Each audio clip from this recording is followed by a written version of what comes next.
जंतर मंतरवरील विद्यार्थ्यांवर अमानुष मारहाण विरोधात वंचित बहुजन आघाडीचा मोर्चा। मुख्य बाजारपेठेतील दुकाने बंद करत निघाले मोर्चेकरी। दिल्ली येथील जंतर मंतरवर विद्यार्थ्यांवर झालेल्या अमानुष लाठीचार्जच्या विरोधात वंचित बहुजन आघाडीच्या वतीने महाराष्ट्र बंदची हाक पुकारण्यात आली होती। सोलापुरातील वंचित बहुजन आघाडीच्या नेत्यांनी कार्यकर्त्यांनी गुरुवारी सकाळपासूनच आंदोलनाला सुरुवात केली। रवी गायकवाड यांच्या नेतृत्वाखाली हा मोर्चा छत्रपती शिवाजी महाराज चौकापासून पायी निघाला। मुख्य बाजारपेठेतून जात सर्वांना दुकाने बंद करण्यास लावले। 4 किलोमीटर अंतर पायी जाऊन वंचित नेत्यांनी डॉक्टर बाबासाहेब आंबेडकर पुतळ्याजवळ थांबले। वंचित नेत्यांनी प्रतिक्रिया देताना सांगितले,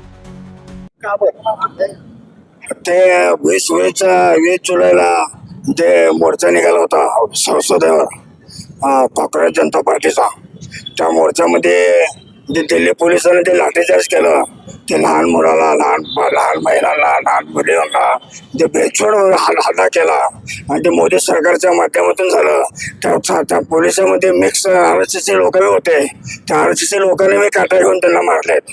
त्या निषेधार्थ आज महाराष्ट्र बंदचं आव्हान बाळासाहेब आंबेडकर राष्ट्रीय अध्यक्ष आमचे वंचित बहुजन आघाडीचे, त्यांनी महाराष्ट्र बंद पुकारलं होतं। त्या निमित्तानं आम्ही सोलापूर शहर बंद करायचं आम्ही पुकारलेलो होतो।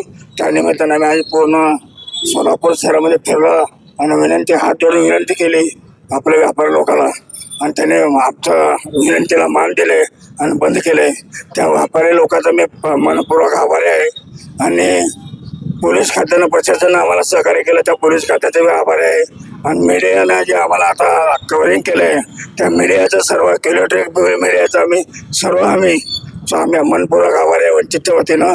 आणि आज हा कार्यक्रम सफल असा जाहीर करतो। जय भीम, जय संविधान। आता बरेचसे यातले मीडिया आमच्यासोबत होते, त्यांना तुम्ही विचारा परिसर आम्ही हात जोडले लोक बंद करत होते आणि त्यामुळं आम्हाला काय कोणाला काय बोलायची गरज भासली नाही। स्वतःहूनच आम्ही निघालो की ते लोक बंद करत होते। त्यामुळे त्या सर्व व्यापारी लोकांचं मी अनेकदा मनपूर्वक आभारी मानतो, पोलीस प्रशासनाचं मानतो, मीडियाचं मानतो आभार व वंचित बहुजन आघाडीच्या वतीनं आम्ही आभार मानतो। आणि आजचा कार्यक्रम संपला असं मी जाहीर करतो। सरकारला काय इशारा द्याल की बाबा हे बंद केलं, सरकारकडे काय अपेक्षा आहे? सरकारकडून अपेक्षा ही आहे की काँग्रेस जनता पार्टीने त्यांच्या मागण्या केल्या ते 3 मागण्या अशा आहेत की धर्मेंद्र प्रधानला राजीनामा द्यावा आणि ते 20 विद्यार्थी आत्महत्या केले नेट पेपर फुटल्यामुळं। त्याने अभ्यास केला होता आणि नेट पेपर फुटल्यामुळं ते पैसेवाले ते लोक पास झाले होते, त्यांना मनाला शॉक लागून ते लोक आत्महत्या केले होते विद्यार्थ्यांना 20 विद्यार्थी। त्या प्रत्येक विद्यार्थ्याच्या कुटुंबाला 1 कोटी रुपये द्या अशी त्यांची मागणी आहे। आणि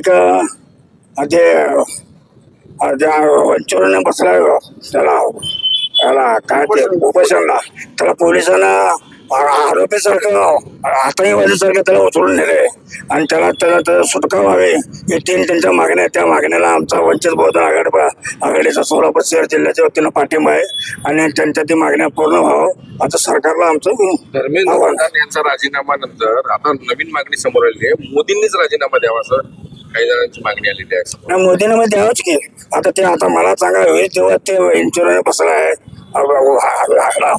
अनशुनाला सगळं ते बसला त्याला, आणि बसलेला असताना ते हरामखोर मोदी तोंड उघडलं नाही, आम्ही त्याच्या हरामखोर तोंड उघडलं नाही।